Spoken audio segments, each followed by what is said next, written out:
I'll never forget the silence in that office. The air was so heavy, I could hear the old ceiling fan clicking above us. My mom sat perfectly composed at the head of the table, like she'd been rehearsing this moment her whole life. Next to her, my brother and sister leaned back in their chairs, smirking like cats who had already licked the cream.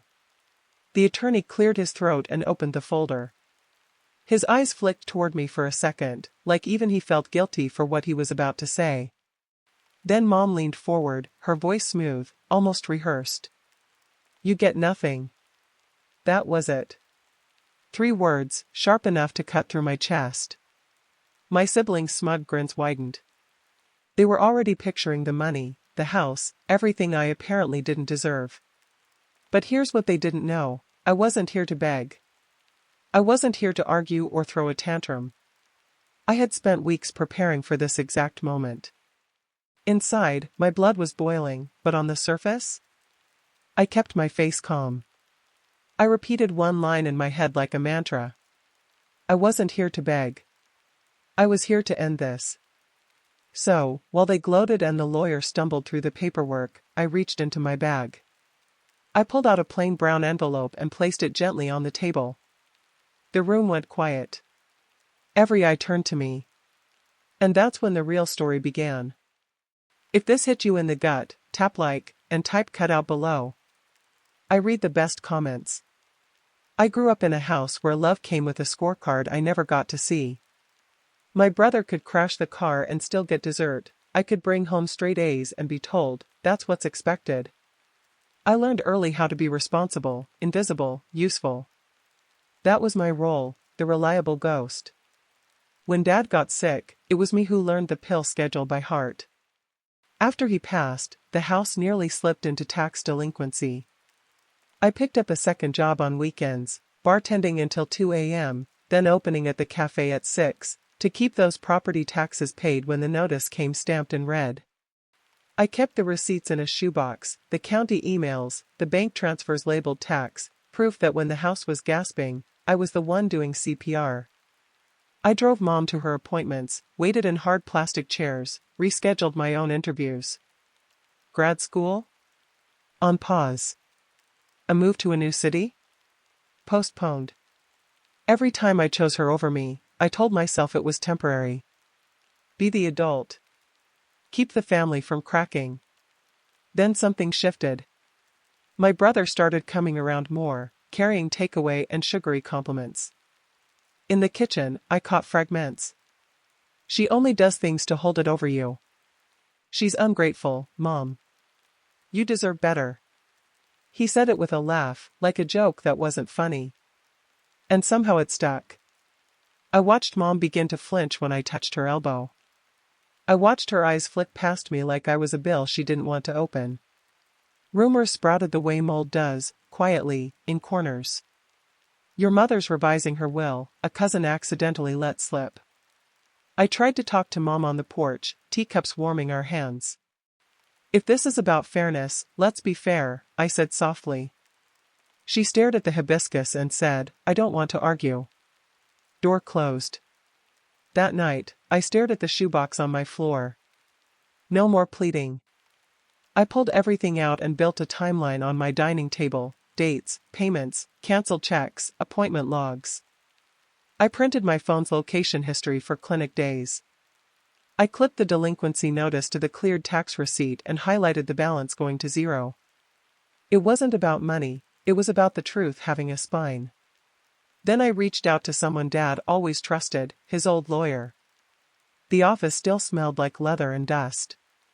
He remembered Dad, remembered the fairness plan my father talked about before the end, a simple family trust, a letter of intent, a promise that whoever kept the house afloat would never be cut out of its story. The lawyer leaned back, fingertips steepled. "Your father left me notes," he said, opening a file. He wanted something held, just in case. He slid a sealed letter across the desk with my name on it and a thin stack of notarized pages paper-clipped behind. "For the day she revises the will." I didn't open it. I didn't need to. I already knew which day it was meant for. And that's how a shoebox of proof became one brown envelope, heavy enough to stop a room. Have you collected proof like this? Drop a one-line story below, I'll pin the most powerful. It started in the kitchen. My brother leaned against the counter, arms folded, a smirk spreading like oil across water. Stop acting entitled, he said. Mom owes you nothing. I froze mid-step, dish towel still in my hand. My first instinct was to bite back, to spit the years of sacrifice right in his face. But instead, I swallowed the words. Entitled? I never asked for anything. That was the truth. I wasn't the one who begged for new cars, bailed on jobs, or turned up when there was a check to sign. I was the one who kept the lights on when the power company threatened to cut us off. I turned my back, trying not to let him see the heat in my eyes. That's when I spotted it, an envelope tucked into the drawer beneath the phone stand. Red lettering. Final notice. I pulled it out, then another, then another. Property tax, utility, insurance. All dated months ago. All marked overdue. The ones I had already paid. Quietly. Without thanks. Without recognition. I stared at them, my pulse pounding. She knew I covered these, and still, she erased me. My fist tightened around the stack. If Mom wanted to pretend I never saved this house, the paper trail was about to remind her otherwise. The next morning, I sat across from Mr. Blackwell in his wood-paneled office. Dusty law books lined the shelves, the air smelled faintly of leather and old ink. He looked older than I remembered, but his eyes lit up when I introduced myself. Your father spoke of you often, he said, adjusting his glasses. He was proud. Very proud. My throat tightened. I hadn't heard those words in years. I explained what was happening, the favoritism, the whispers, the will. He nodded slowly, then leaned forward. Your father anticipated politics, he said carefully. That's why he set up something separate. A trust. Not controlled by your mother. My heart thudded. A trust? Yes. Your father wanted you protected if you became self-sufficient. No handouts, no dependency. His words, she'll never have to beg for what she's already earned. He flipped through old notes, his finger tracing across the faded type. It names you as the primary beneficiary, assets separate from your mother's estate. I'll need to dig deeper in the archives, but the intent is clear. Do you recall dates, times, when you kept up the taxes? I slid my folder across the desk, spreadsheets, receipts, proof of every sacrifice. He skimmed, nodding. This is more than enough context. Leave it with me. I'll pull the files. I exhaled slowly. For the first time in weeks, I felt something other than anger, I felt leverage. The following week was a blur of printers whirring and staplers clicking. I laid everything out like a general preparing for battle. Bank statements, highlighted transfers to cover property taxes. Repair invoices, roof patch, plumbing leaks, furnace tune-ups, my name on every receipt.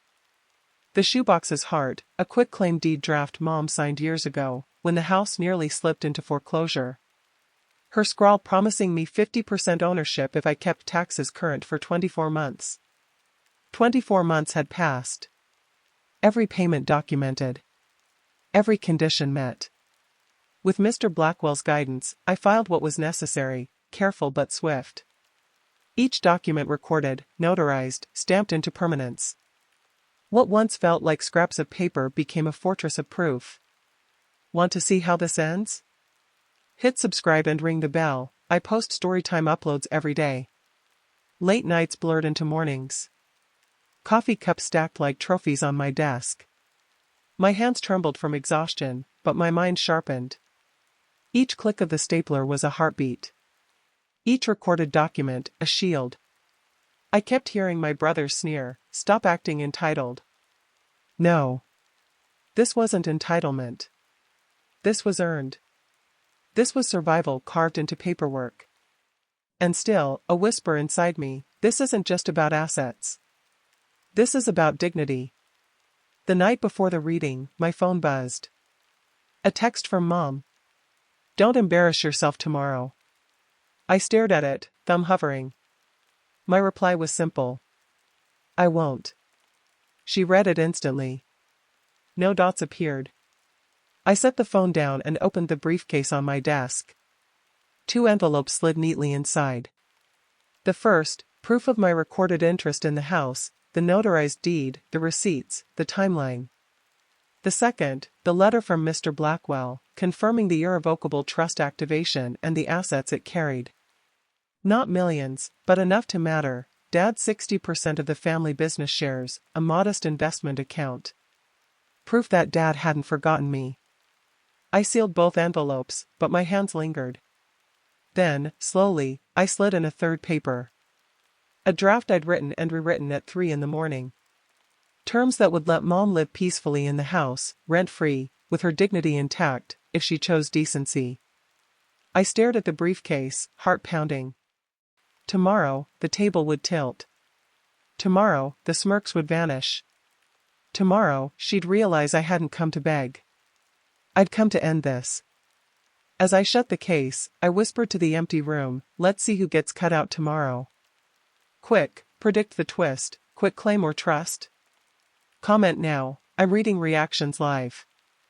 The attorney cleared his throat and began to read, his voice even and dull like someone reciting a grocery list. I mouthed the words before he finished them. Jewelry to my sister. The house to my brother. And then, as if it were the most casual line in the world, to my other child, nothing. The room held its breath. My mom looked at me the way a judge watches a defendant, expectant, waiting for a collapse. My siblings' smile sharpened. This was the moment they'd been rehearsing. I slid the first envelope across the polished table so slowly it felt like an unspoken promise. No tremor in my hand. No drama. Just paper and proof. The attorney opened it, unfolded the stamped page, and frowned once. This appears to be a recorded deed, he said, scanning the recorder's stamp and date. A quitclaim deed that vests 50% interest in the property, conditions satisfied and recorded on June 14th. He looked up at Mom. That would supersede a later attempt to transfer full ownership via will. You could hear the air shift, like someone had opened a window in a sauna. A cousin's inhale turned into a small, startled gasp. My brother's face went gray then red. That's not fair, he barked. You can't just. The attorney cut him off gently. I'm sorry. It's legal and it's recorded. Inside, a cold calm settled over me. Fair was never the point. The point was truth, and truth had been notarized. I didn't stop. I pushed the second envelope forward. The paper slid with a soft whisper, it landed, decisive. Mr. Blackwell's handwriting was there on top when the attorney unfolded it, old, steady script that carried my father's voice even in ink. He read aloud, an irrevocable trust set up by my father, independent of my mother's will, activated upon certain conditions being met. It named me as the principal beneficiary of a controlling stake in my father's business, 60%, and an investment account established in his name. These assets are held in trust, the attorney said slowly, and by definition are not subject to the terms of Mom's will. There was a sound in the room like somebody dropping a plate. My siblings' protests dissolved into stunned silence. My mother stared at the letter as if she could reverse the ink with her eyes. For a long moment she didn't look angry, she looked smaller, the way someone looks when they realize they have been mistaken about a person they love. Her gaze found mine and, for the first time that day, did not slide away. There was no triumph there, only something that looked a lot like regret. I left the third envelope closed on the table between us. It was heavier than the others, not because of what was inside, but because of the choice it represented. I didn't open it. Not then. I set my palm on the third envelope and whispered, half to her, half to myself, you can still choose decency. I slid the third envelope toward my mother. No flourish, no gloating, just a single page folded tight. Inside was the clause I had written at 3 in the morning, a grace clause. It granted her a life estate-style courtesy to live in the house for life. I would maintain taxes, insurance, and repairs, not out of victory, but because she was my mother and spite wouldn't fix anything. There were conditions. The will could not be amended to punish me. Any attempt to transfer my recorded interest would be void. My recorded 50% interest in Dad's trust would enforce that. The siblings had to stop the smear campaign and offer private apologies, sincere words away from cameras, not staged theater. If they broke these terms, the protections would convert and specified assets would be redirected according to the trust and recorded documents. She read, her lips moving over the sentences. Her hand shook. For a moment she looked like the woman who once tucked my hair behind my ear, smaller under the weight of truth. I felt no relish, really. The point was repair, not revenge. I closed the briefcase and stood. I spoke calmly, boundaries with kindness, firm and final. I would continue to care for the house under these terms, and I expected decency in return. I didn't come for a cut. I came for closure. I said it, low and steady. Dad prepared for the day love would be measured in signatures. I prepared for the day I'd measure mine in respect. If you liked this story, subscribe and hit the bell. More family story times every day. Share this with someone who needs to hear it.